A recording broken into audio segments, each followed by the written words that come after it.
오늘은 다시 아름다움이라는 제목으로 말씀 증거하도록 하겠습니다. 벌써 마태복음 26장의 말씀을 받고 있습니다. 예수님께서 성전에 나오셔서 종말에 대해서 말씀하시고 이제 26장부터는 이제 어떻게 보면 예수 그리스도께서 다시 죽으실 것과 그리고 그 죽음의 의미가 무엇인지에 대해서 다시 새롭게 하시는 그러한 말씀이 등장하게 되는 것이지요. 그래서 1절부터 2절까지의 내용은 마태복음의 네 번째 예수님께서 십자가 지시고 죽으실 것이다 라는 예고가 등장합니다. 예수님께서는 십자가 지시고 죽으신다라고 하는 그 복음을 그 사역을 감추신 적이 한 번도 없다라고 말씀을 드렸습니다. 밝히 말하였고 그렇게 밝히 알려진 복음, 마치 하나님의 어린 양처럼 대속의 죽음을 당하실 예수 그리스도, 그분을 영접하지 않은 것은 이스라엘 사람들이지 예수님께서 그 복음을 감춘 것은 아니다 라고 하는 것이죠. 예수님은 감춤 없이 계속해서 십자가로 죽임을 당할 것이며 심지어 십자가에 넘기는 사람들이 이스라엘 백성 중에 종교 지도자들인 대제사장과 그리고 백성의 장로들일 것이다 라고 하는 내용조차도 이미 예고하신 바가 있습니다. 그런데도 불구하고 이스라엘 백성들은 그들이 기다리던 메시아, 그들이 따르고 싶은 메시아 상을 만들어 놓고 예수님과 맞지 않다라는 이유로 예수님을 배척하고 심지어 죽이려고 하는 모습을 우리는 발견하게 되는 것이죠. 그래서 하나님의 말씀과 또 하나님의 계획과 하나님의 뜻이 가장 선하시다라고 고백하면서도 결국은 자기의 뜻과 자기의 계획, 자기의 생각대로 살기를 고집스럽게 그렇게 이제 어떻게 보면 바꾸지 않고 끝까지 하나님을 대적하는 인간의 죄성이 이스라엘 백성들을 통해 분명하게 우리에게 보여지게 되는 것이지요. 그러므로 이 본문의 말씀은 이스라엘 백성들만 이렇게 하나님을 대적하는 것이 아니라 우리의 마음속에도 끊임없이 내 멋대로 살고자 하는, 심지어 신앙도 내가 원하는 대로 신앙생활을 하고자 하는 그러한 성향이 우리 가운데 있다라는 생각을 잊지 말아야 하는 것입니다. 그래서 이스라엘 백성들은 나빴다라고 정죄하고 비판하는 시각으로 볼 것이 아니라 나도 이스라엘 백성처럼 예수님의 뜻, 예수님의 생각, 예수님의 길이 아닌 내 뜻, 내 생각, 그리고 내 길을 가려고 고집스럽게 갔던 그러한 양과도 같았던 사람이다. 그리고 지금도 그렇게 양과 같은 나의 본성과 예수님의 뜻은 끊임없이 충돌을 일으키고 있고 끊임없이 싸우고 있다라는 사실을 잊지 말아야 하는 것이죠. 뿐만 아니라 1절과 2절에는 예수님께서 십자가 죽음에 대해서 예언했고 3절부터 5절까지 우리가 읽은 본문에는 이제 어떻게 예수님을 죽일까? 예수님을 죽일 의논의 이제 장면이 등장하는 것이지요. 그리고 나서 향유옥합 얘기가 나와요. 우리가 교회에서 많이 듣기로는 향유옥합 하게 되면은 어떤 의미에서 아름다운 헌신, 예수님이 기뻐 받으시는 헌신에 대해서만 집중해서 말씀을 듣고 그렇게 말씀을 해석하고 삶에 적용했던 그러한 모습들이 있었습니다. 하지만 문맥을 살펴보니 사실은 물론 아름다운 헌신도 굉장히 중요한 주제이기도 하지만 이 여인이 향유옥합을 예수님께 깨뜨려 드린 이것은 죽음과 관련이 있다라고 하는 것이 분명해져요. 그렇죠? 1절과 2절에도 예수님은 십자가의 죽음에 대해서 말씀하셨고 3절부터 5절까지 예수님을 죽일 것에 대해서 의논하셨죠. 그리고 등장한 것이 바로 이제 한 여인이 예수님의 머리에 기름을 붓는 그러한 장면이 등장하는 것이고, 그리고 예수님께서 그의 모든 모습을 바라보면서 복음이 전파되는 곳마다 이 여인의 이야기가 함께 전달될 것이다 라고 말씀하시는 것이지요. 그러므로 오늘 본문은 죽음이라고 하는 굉장히 중요한 주제를 가지고 바라봐야 한다. 이 향유옥합을 깨뜨린 사건 자체를 아름다운 헌신만으로 이해할 것이 아니라 죽음이라고 하는 그림을 가지고 이해해야 비로소 무엇이 아름다운 헌신인지 우리가 알게 되어진다라고 하는 것이지요. 먼저 이러한 향유옥합 사건을 제자들은 어떤 시각으로 바라봤는지 한번 함께 살펴보겠습니다. 8절부터 9절까지 우리 한 목소리에 있습니다. 제자들이 보고 분개하여 이르되 무슨 의도로 이것을 허비하느냐? 이것을 비싼 값에 팔아 가난한 자들에게 줄 수 있었겠도다 하거늘 이라고 말하고 있는 것이지요. 이 향유옥합 사건을 보는 시각이 예수님과 제자들이 분명하게 달랐다라는 것이 어떻게 보면 이 본문을 이해할 수 있는 시각일 것 같아요. 이 제자들이 바라볼 때에는 향유옥합을 붓는 이 여인의 모습은 굉장히 분개할 만한 일이었다라고 하는 것이지요. 왜냐하면 마가복음 14장 5절에 보니까 이 향유옥합의 가치가 300데나리온 이상 될 것이다 라고 말하고 있기 때문에 그래요. 한 데나리온은 한 사람이 열심히 일해서 얻을 수 있는 일당에 해당됩니다. 우리가 보통 요즘에 일당을 얼마 정도 받지요? 일꾼이 하루 일을 하면 보통 요즘에는 10만 원 정도 받나요? 7만 원? 7만 원 정도 받는다고 하는데 7만 원 정도 받는다고 계산이 제가 산수가 조금 달라요. 10만 원이라고 계산을 하는 게 좀 편할 것 같은데. 네. 그러니까 어쨌든 하루 일당이라고 계산했을 때에도 어마어마한 액수예요. 그렇죠? 그래서 300데나리온이라 한다면 3천만 원 정도 될 텐데 3천만 원이면 사실 우리가 연봉에 해당된 금액이다라고 생각할 수도 있잖아요. 1년 동안 심지어 안 먹고 안 입고 안 쓰고 모아야 이 돈을 모을 수 있는데 그 이상 되는 가치를 갖고 있다라고 말하는 것이지요.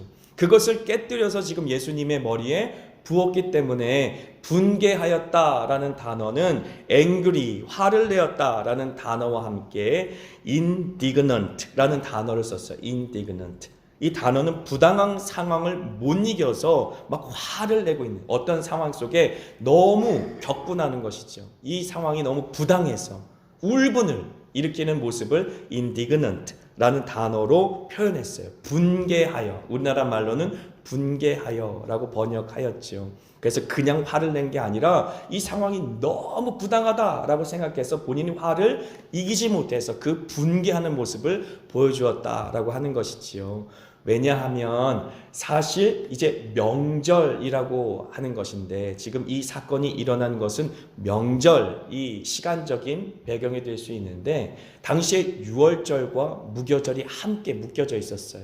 그러니까 굉장히 큰 명절이죠. 제가 한국에 들어와서 명절을 지내보니까 한국에는 구정과 또 추석이 큰 명절이잖아요. 근데 해외에서 살 때는 사실 구정과 추석이 별반 큰 명절이 아니었고 이제 부활절 그리고 성탄절이 굉장히 큰 명절이었었어요.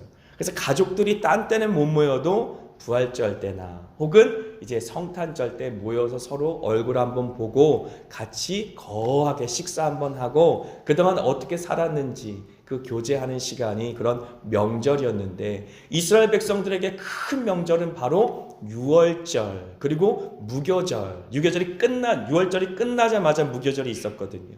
이 명절이었던 것이지요.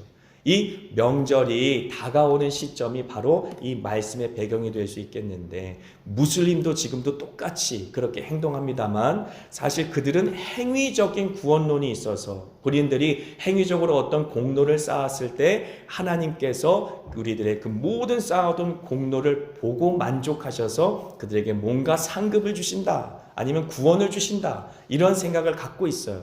유대인이나 또 무슬림도 마찬가지로. 그래서 그들은 명절 때 항상 행했던 것이 있는데 율법적으로 이웃을 구제하는 거였었습니다. 그래서 이제 제자들이 화내는 것은 어떻게 보면 일반적인 상황이었다라고 볼 수 있는 것이지요.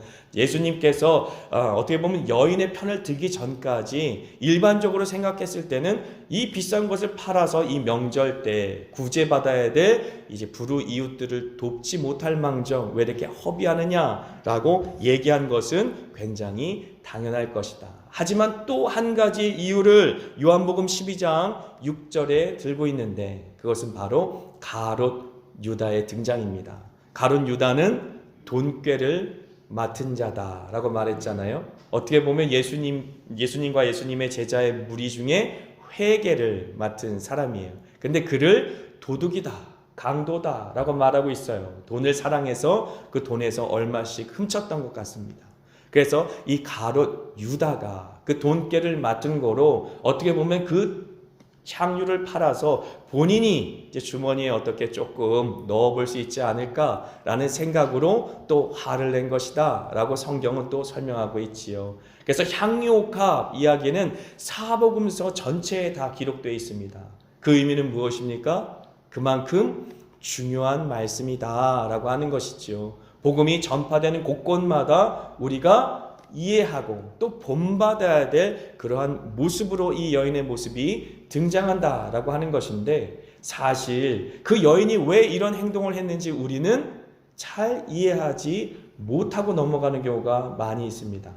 저만 그랬을까요? 저는 초신자 때 이제 성경을 읽을 때 이 본문이 너무 은혜롭기는 하고 감정적으로도 너무 좋은 말씀인 것 같아서 나도 그렇게 주님 앞에 향유를 깨뜨려 드리고 싶다라는 그러한 마음을 일으키는 굉장히 귀한 말씀인 건 알겠는데, 왜 예수님께서 복음이 전하는 곳마다 이 여인의 행동을 기념하게 될 것인지에 대해서는 이해를 못하겠더라고요. 그런데 나중에 성경을 여러 번 읽으면서 이 말씀의 의미를 이해하게 된 것이지요. 또한 제자들은 그 여인의 행동을 허비라고 규정하고 있습니다. waste라는 단어로 이제 다른 곳에 쓸 수 있는 귀한 것을 헛된 곳에 썼다라고 하는 것이지요. 이 모습을 통해 우리가 알 수 있는 것은 무엇입니까? 예수님께서는 한 번도 십자가 복음을 감추신 적이 없기에 여인의 행동은 마땅한 것이었는데, 제자들은 아직도 예수님의 말씀을 믿지 못하고 있다라는 사실까지 우리가 이해해야 합니다. 이 본문을 받아들일 때 제자들의 행동을 보면서 제자들이 이렇게 여인을 바라보면서 허비하고 있다 혹은 분개하고 있는 그 모습은 예수님께서 끊임없이 십자가 지시고 죽을 것이다 라고 말씀하신 그 복음을 아직도 믿고 있지 않고 있구나 라는 사실을 알 수 있는 것이죠. 그렇기 때문에 예수님께서 그 죽음의 형장으로 끌려가시는 그 길 모든 제자들이 도망친 것 아니겠습니까? 그들이 원하는 메시아의 모습이 아니었던 것이고 그들이 바라는 구원의 방법의 길이 아니었던 것이죠. 그러므로 예수님께서 아무리 말을 해도 듣기는 들었는데 그 말씀이 마음속에 뿌려지지 않았다. 마치 4가지의 밭의 비유처럼 분명히 하나님의 말씀으로 그 밭에 다 뿌려졌는데 마치 귀를 막고 있는 것처럼 하나님의 말씀이 그들 심령 속에 믿음으로 심겨지지 않았다라는 사실을 우리는 알 수 있어요. 하지만 제자들은 예수님이 십자가 지심으로 말미암아 죽임당하실 거다라는 사실을 믿지 않았지만 여인은 믿었다. 거기까지 우리의 묵상이 가야만 하는 것이지요. 제자들은 믿지 않았는데 이 여인은 믿었다라고 하는 것이지요. 심지어 다른 복음서에는 죄인된 여인이라고 기록되고 있는데 그 죄인된 여인만큼은 예수님의 말씀을 곧이곧대로 아멘 하고 믿었던 것입니다. 그래서 예수님의 시각을 한번 우리가 살펴보면 10절의 말씀 같이 한번 읽습니다. 예수께서 아시고 그들에게 이르시되 너희가 어찌하여 이 여자를 괴롭게 하느냐 그가 내게 좋은 일을 하였느니라 라고 말하는 것이죠. 여기에서 좋은 일이라고 말하는 헬라어는 우리가 그 전에 배웠던 구약성경에 보시기에 좋았더라 말았던 하나님께서 온 세상을 만드시고 그 모든 만든 것들이 하나님의 뜻대로 되었다라는 의미의 좋았다라는 의미를 우리가 적용할 수 있는 단어입니다. 그래서 좋은 일을 하였다라고 하는 그 좋은이라는 단어 속에는 그냥 우리가 볼 때 세상적인 도덕적으로 윤리적으로 아니면 사람들이 생각할 때에 모두가 인정할 만한 좋은 일을 하였다라는 의미가 아니라 하나님이 바라보실 때에 하나님의 뜻대로 된 것, 하나님의 계획대로 된 것, 하나님의 경륜대로 된 것이 바로 좋은 일이라는 사실을 우리는 알아야만 하는 것이지요. 그래서 우리가 복음을 뭐라고 말합니까? 좋은 소식, 영어로 good 뉴스라고 말합니다. 좋은 소식. 그런데 여러분 아십니까? 우리가 고난주간을 지나면 마지막에 성금요일, 마지막 금요일을 만나요.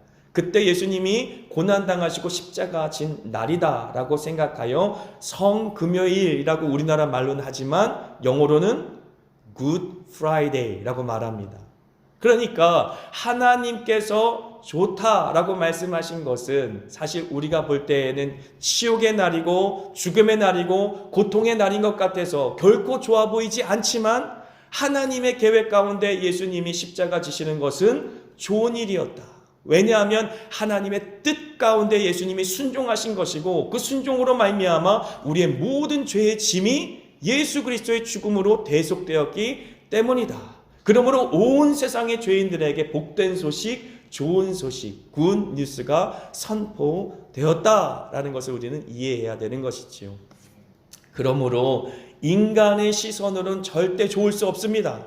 제자들의 시각으로도 절대 인정할 수 없었던 일이고 그리고 절대 좋다라고 생각할 수 없었던 일이었는데 하나님께서 계획하신 일이었기에 또 하나님께서 예수로 말미암아 순종케 하셔서 우리를 구원하시기 위한 새롭고 산 길을 열어주신 그런 생명의 길이었기에 우리는 그 길을 좋은 길, 좋은 일, 좋은 소식이라고 부를 수가 있었던 것이지요. 그래서 보시기에 좋았더라 라고 말씀하셨던 그러한 주님의 창조의 상태로 우리를 돌려놓기 위해 주님께서 우리를 사랑하시기 위해 창조하셨던 그 원래의 목적대로 돌이키시기 위해 주님께서는 예수를 통해 지금 좋은 일을 행하고 계시는데 그 좋은 일에 이 한 여인도 동참하고 있는 것이죠. 믿음으로 하나가 된 것이지요. 12절 말씀 우리 한번 같이 읽습니다.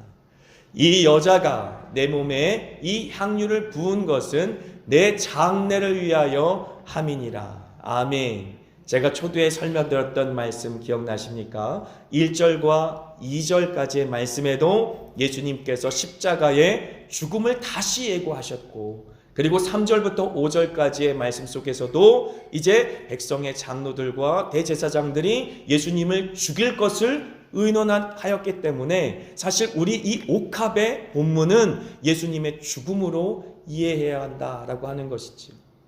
한 여인이 있었고 그 여인은 아마도 자신의 평생에 벌었던 그 모든 것을 쏟아 향유를 준비했을 것이.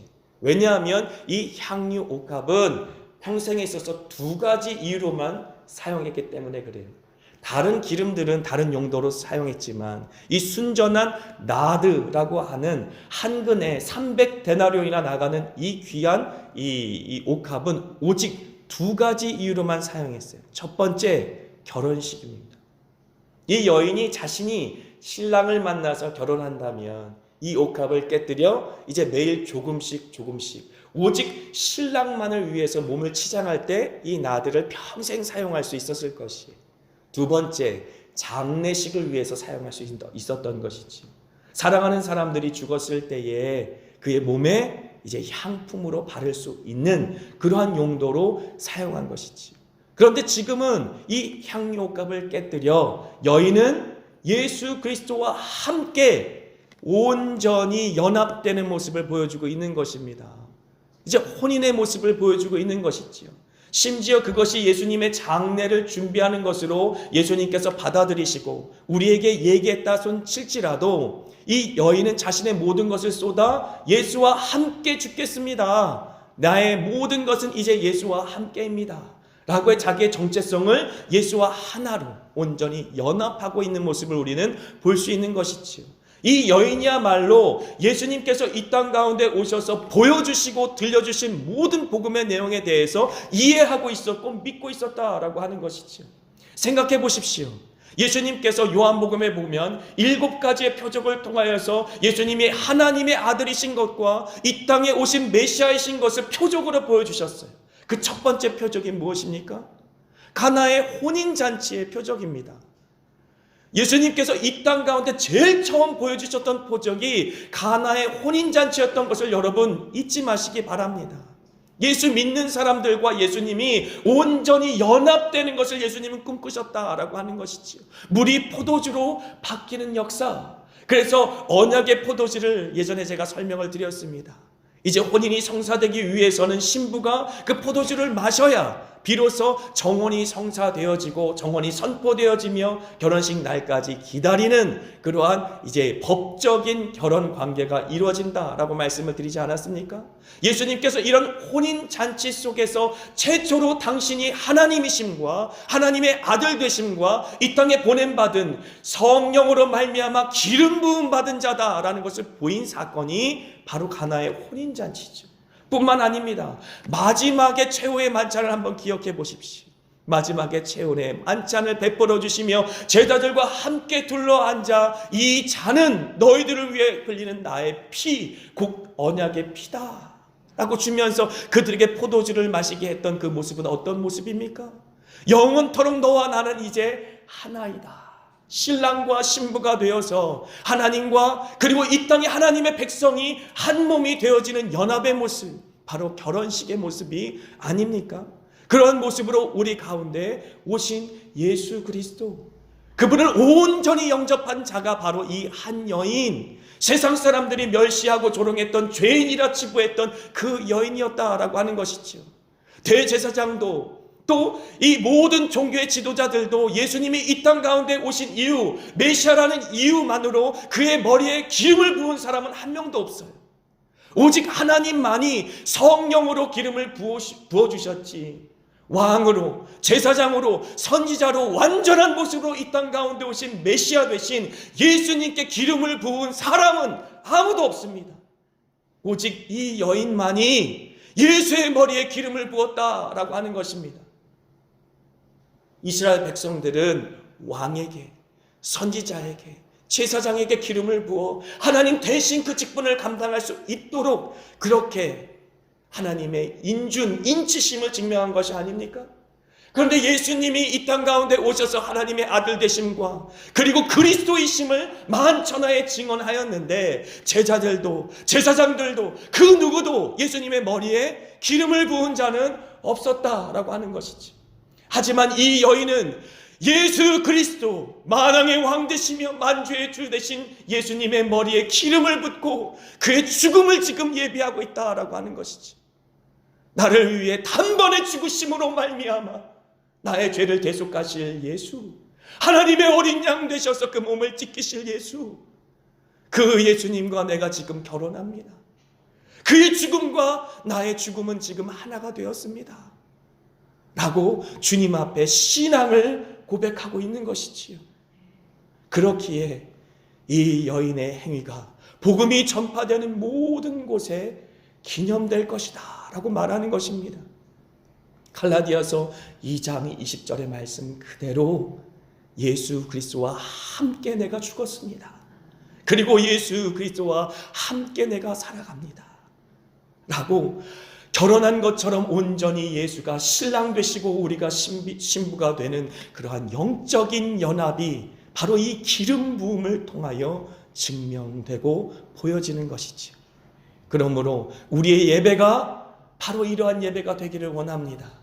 하나님께서는 성령으로 기름을 우리에게 부어주셔서 우리와 하나님이 온전히 하나 되심을 증명해 주시고, 우리는 우리 마음과 심령의 옥합을 주님께 깨뜨려 그 발에 붓고 눈물로 그 발치를 씻겨드리며 주님과 우리가 온전히 하나 되었습니다 라고 고백하는 그런 기름 부음이 넘치는 예배가, 이 시간 우리가 주님께 드리는 예배가 예배임을 고백합니다. 아멘. 아멘.